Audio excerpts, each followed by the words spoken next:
Assalamualaikum warahmatullahi wabarakatuh. Saya Salbila Pradita dengan NIM 2401112500. Saya dari kelas B jurusan Ilmu Pemerintahan Fakultas Ilmu Sosial dan Ilmu Politik. Di sini saya akan membahas tata cara penggunaan teknologi sesuai dengan UU ITE. Selamat menyaksikan. Nah, di zaman yang sekarang ini ada beberapa hal yang tidak dapat dipisahkan dalam kehidupan suatu individu yang ada di dalam masyarakat. Salah satunya adalah teknologi informasi. Teknologi informasi ini di dalam bahasa Inggris yaitu information technology, atau istilah yang sangat umum pada teknologi apa saja yang dapat membantu manusia untuk mengubah, menyimpan, mengkomunikasikan, dan menyebarkan segala informasi. Nah, pada sekarang ini banyak sekali hal-hal buruk yang terjadi karena teknologi informasi. Maka dari itu, para pemerintah seharusnya memperhatikan teknologi informasi ini. Maka dari itu, perlulah dibuat peraturan tertulis tentang teknologi informasi. Sekarang, saya akan membahas apa itu Undang-Undang ITE. Nah, teman-teman di sini udah pada tahu belum apa itu Undang-Undang ITE?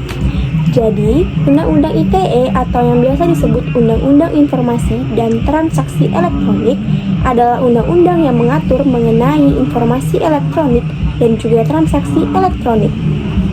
Informasi elektronik di sini adalah sebagai satu ataupun sekumpulan data elektronik, tapi tidak terbatas pada tulisan saja, yang mana termasuk juga suara, peta, gambar, rancangan, electronic data interchange atau EDI, foto, surat elektronik atau email, telex, telegram, huruf, tanda, simbol, kode akses, ataupun perforasi yang sudah diolah dan mempunyai arti serta bisa dipahami oleh orang-orang yang bisa memahaminya.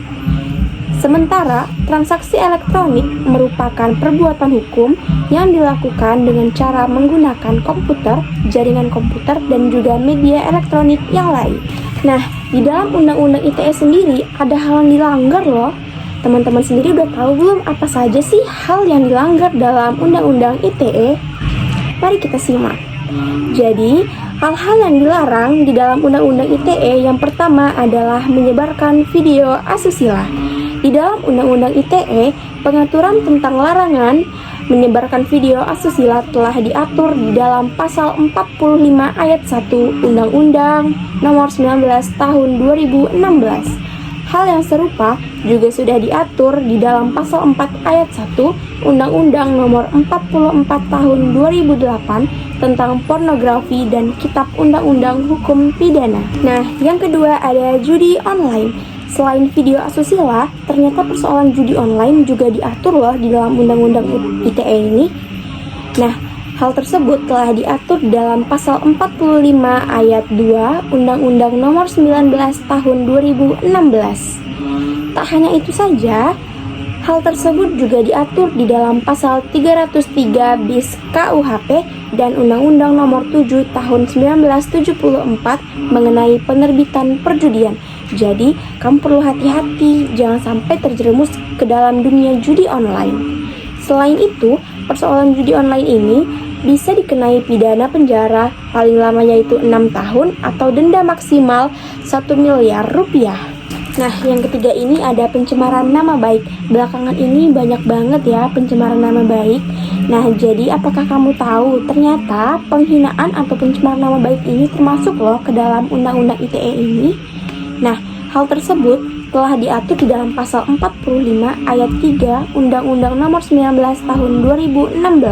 Nah, yang keempat ada pengancaman dan pemerasan. Bagi teman-teman yang pernah diancam ataupun diperas melalui media sosial, teman-teman bisa langsung segera lapor. Soalnya hal ini ternyata diatur loh di dalam Undang-Undang ITE. Hal ini telah diatur di dalam pasal 45 ayat 4 Undang-Undang Nomor 19 Tahun 2016.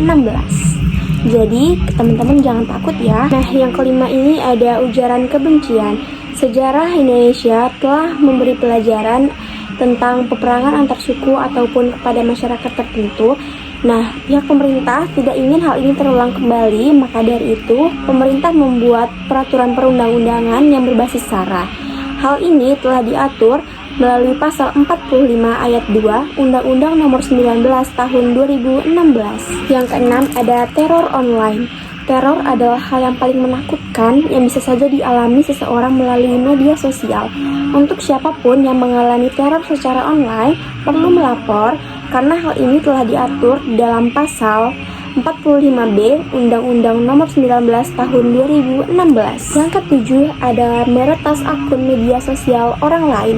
Jangan pernah main-main ya dengan media sosial orang lain, karena kalau kamu ketahuan meretas akun media sosial orang lain, kamu bisa dikenakan sanksi dalam pasal 32 ayat 1 dan juga pasal 48 ayat 1 Undang-Undang ITE. Nah, yang kedelapan ada menyebarkan berita bohong atau hoax. Hati-hati ya, sebab untuk siapa saja yang dengan sengaja menyebarkan berita bohong atau hoax akan dikenai pasal 45A ayat 1 Undang-Undang ITE. Jadi, kamu semua perlu hati-hati ya dalam menyebarkan berbagai macam informasi di media sosial. Usahakan untuk cek terlebih dahulu melalui sumber yang terpercaya. Nah, itulah beberapa hal yang telah diatur dalam Undang-Undang ITE. Dengan dibuatnya video ini, diharapkan teman-teman semua dapat bijak menggunakan teknologi, karena semua teknologi punya peraturan perundang-undangan yang jika penggunanya melanggar akan dikenakan sanksi. Semoga video ini dapat bermanfaat bagi kita semua ya. Wassalamualaikum warahmatullahi wabarakatuh. Salam literasi digital.